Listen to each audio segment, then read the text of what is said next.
Hey guys, I'm doing this totally random. I was actually recording for YouTube, so I'm on two screens. Live stream on the laptop, recording from my iPhone right now, a YouTube video. So the reason I'm doing this is because I want to provide more value to the members inside of the HA Society. So I'm giving them a live stream version of this. And then I think I might do this semi-regularly, and then I'm going to upload this version to YouTube and see if you guys like it. So I do have some listener questions and member questions that I wanted to add in. The subject line is question for the pod, so let's do it. And Tina asks, "Hi Danny, I have had 6 healthy periods after recovering from HA. I recently met a man at my heaviest weight while recovering from HA, and it's getting very serious. I've had thoughts about going on the pill until I'm sure he's the one. What kind of impact do you think this will have on my recovery, and is it a bad idea? I know birth control only masks HA and does not fix the underlying issue and is nothing but fake hormones. I'm not a supporter of it, but having a child with someone is arguably the most important decision I'll ever make, and I want to make sure it's the right decision. I just want to be smart and not derail my progress after working so hard on regulating my body." And so this is a really big question, which suddenly I actually have had a few times the past month or two. And I think it comes up a lot when someone recovers, probably whenever someone recovers without the goal of pregnancy, they're like, oh, well, now I have to worry about this, which is true. This is actually a really personal decision that no one practitioner can truly give you the answer, because only you uniquely know which is worse for you in the long term or short term, right? Truly, that's a personal choice. Do I believe your physical health is, arguably more important than whether or not you get pregnant? Sure, but you really could argue with me that for you, pregnancy right now would be like an absolute no-go. So you really, really need to weigh that up. Would you rather have some physical symptoms and physical backlash and potentially have to go through a healing phase again over having a baby? That, and eventually that will change again too. So I'm not a fan of the birth control pill. I am not on it, and right now would be a really bad time for me to get pregnant. Both at the same time. I do use the fertility awareness method. You want to consider other things, like is where you live is a legal or not, right? What would be your plan? What would be your decision process if you're vehemently against if you're against it, then accidentally getting pregnant could be a major issue for you, more so than someone else. My personal opinion is that a very early on is not as physically distressing to your body as taking Plan B or as taking birth control. But that's such a controversial take, probably. So it's really up to you what you're going to do about that. I'm curious for anyone in the live if you have thoughts or opinions on that, or what you have personally decided. But I think that that's a big question, and I think I'm not the person to answer that for people, but you just need to make an informed decision about what is best for you and your partner. Okay, Francesca says, "Hi Danny, I'm 28 years old from Italy. I've been listening to your podcast for months now, since January when I started with recovery. I did have an ED for years, but in January I decided it was time for me to truly commit to the process of recovery. I put on weight, I went on therapy, and I'm followed by a dietitian who is an expert in amenorrhea. Since June, when I reached 60 kilos more or less, I got my first period in 4 years, and I lost it in 2020. I am 172 centimeters tall. So she's tall and she's lean. Even at 60, so she went from a lower weight, got herself to 60, got a period. That's how I'm reading this. And Yeah, okay. So that answers a lot already, right? I had a body scan and my body fat percentage at the time was 18, which is pretty low. I know it's quite low, but I had that first period too. From that moment, no more signs. I lost my period again and I feel a failure. I don't exercise too much. I don't do weightlifting anymore. I do some Pilates once or twice a week and I walk every day for half an hour. I joined your society for some months too, but I was not ready at the time to commit to the recovery process, so I left. Okay? Can't understand why my body is doing this. I thought that 60 kilos was enough and I don't know what to think.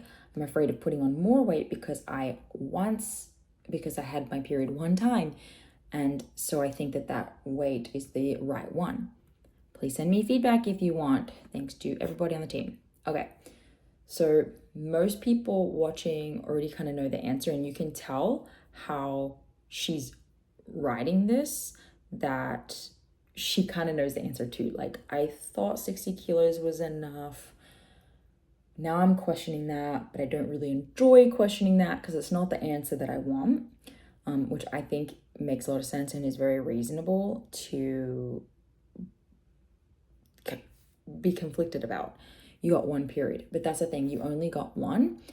And everybody who knows me well knows that one is not a pattern. One missed period is not really a pattern. One received period is not really a pattern.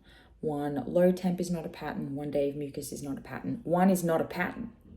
So you can't base anything with 100% certainty on one. So if you gained some weight up to 60 kilos, some other things in your life were probably different because everyone knows month to month your life is shifting for different reasons. If you only got it once, you would need whatever the heck was happening in your life to align and be crazy consistent for you to get those periods again. There are for sure people in this live stream right now who got one period randomly at a random time for potentially an unknown reason, or maybe a known reason but not replicated, right? Like vacation or meeting a new guy or something like that.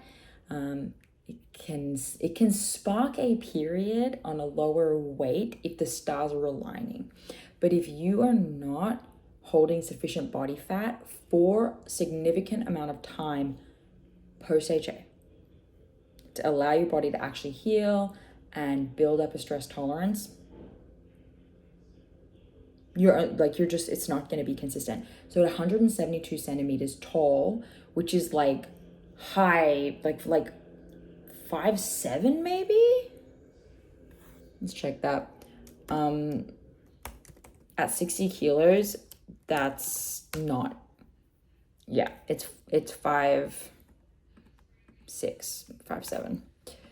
No, it's 5'8". So she's really tall. 60 kilos, that's not enough. 60 kilos in pounds is 132 pounds. I'm 5'4". I'd for sure have HA at 132 pounds. I just know that to be true. So I hope that helps, Francesca, that like you just can't base things off of that one period, and you're really gonna have to like commit to a bit more. Okay, I have another one. This is activity level and HA recovery from Alana. She says, hi, I have a history with orthorexia. It started in 2020 and I have received help and I have grown so much since then. But I'm noticing some habits that still linger. I still go to the gym and I still check nutrition labels to make sure foods are safe. But at the same point in time, I'm willing to gain weight, but I put these restrictions on myself. I also noticed that I think nothing applies to me. That's a great observation, I think. For example, I seem to think that I can continue working out and get my period back. I'm just not so sure how true this is. I do not track my calories, but I always eat at least 3 meals and 3 snacks a day, and I'm trying to have less restrictions on food, but I still notice my old habit of checking the label. Although it is not as obsessive as the past, I have come to realize that I'm not even sure what I like anymore in life when it comes to meals because I'm so used to being in control. I almost do not know my identity without control, and it is so difficult for me to just give up the things I can control. I think I struggle with HA recovery because everyone's journey is different and there is no way to control or promise a result. It is just a trial and error, which I do not do so well with. I guess my question is, can you get your period back and keep your exercise levels the same by increasing only food intake? Or does that still put too much stress on the body for the period to return? My typical activity is jogging 3 to 4 miles with my friends 1 to 2 times a week, and I strength train 3 to 5 times a week. And another reason it's difficult for me to cut out activity is because I feel like I enjoy doing it, and it has also been a part of who I am for so long, and I really struggle to give it up.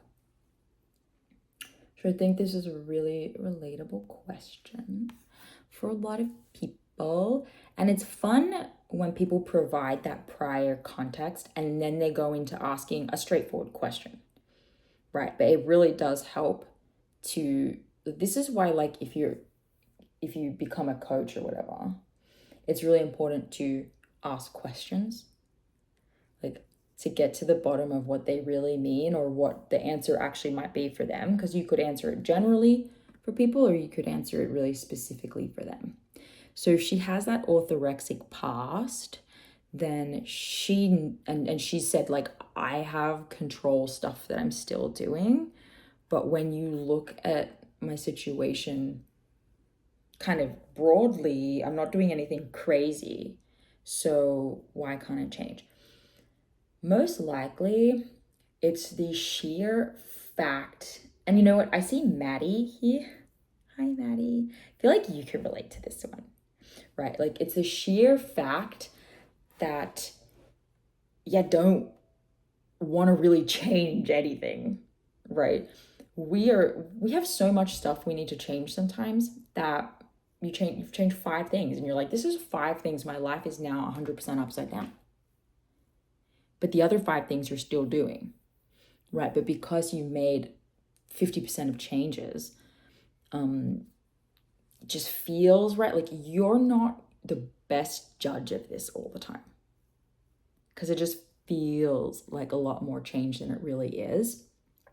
So most likely you're still reading nutrition labels and making restrictive decisions, right? Here's an example. I actually noticed recently, I've been frying potatoes for breakfast a lot, and I keep like kind of burning them in the pan, even though I'm using a lot of oil.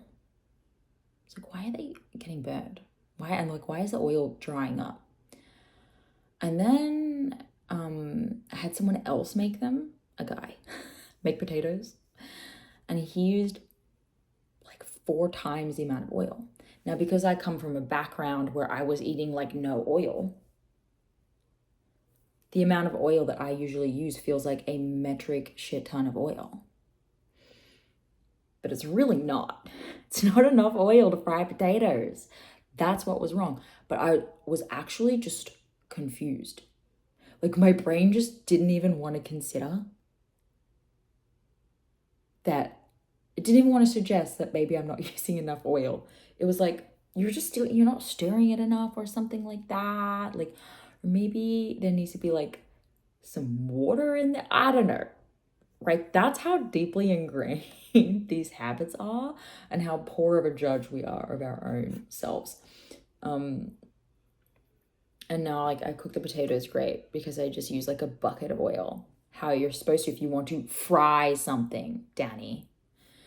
Okay, so with that, I think, Alana, there's changes you still need to make with your nutrition if you think there's ever a chance at continuing to make 0 changes to your exercise. The sheer amount of food you would need to eat is wild. And I can tell you now, it will be easier to just significantly reduce the exercise than it will be to eat the amount of food you would need to eat to actually send a message to your brain that we have plenty, to remove the stress response and the cortisol response that says, allocates energy and nutrition to actually healing, right? Because this isn't a case of eat more and just immediately all of that energy, calories, and nutrients goes to your period. No, other things in your body are downregulated that also need to be resolved. So if you want to fix the problem but also not plug the hole on the other end, it's going to take you longer. But if you plug the hole, which for you might be 50% of it might be exercise, and you heavily reduce that down to just the walking or to the gym one time a week, if this is something you're doing with friends and you still want to hang out with friends, you can still hang out with friends and deeply, deeply, deeply scale the amount of movement and activity that you're doing. So that's a story, right? But if you think you can maintain that and just eat more, and that's going to be easy, you're going to be disappointed. You're going to have to eat enough food to potentially gain weight while exercising, which is going to drive you nuts, right? Unless you're actually an athlete who cares about their performance, right? And it can put their performance above how their body looks, 100%, it's just not going to work, right? And even still, that might not work. But if there's a part of you that's like this really, like even just in your littlest pinky finger that you know that you're doing this because you're trying to control how your body looks through this process,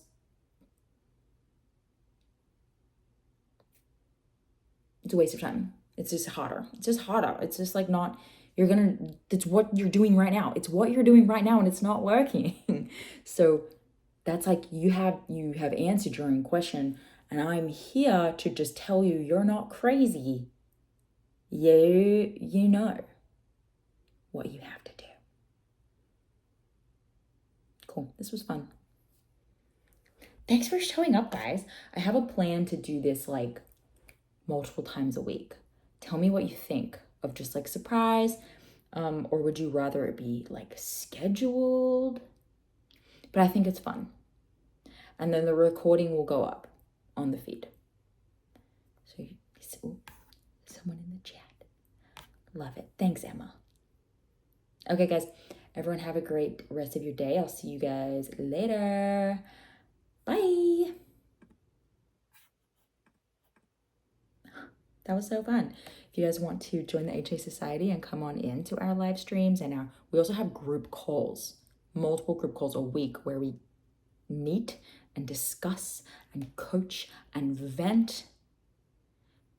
Join us at thehasociety.com/join. Otherwise, I see you guys next week. And if you have a question for the pod, please email me or comment below. I'm answering all of the questions from the comments and from my emails all the time. Mwah.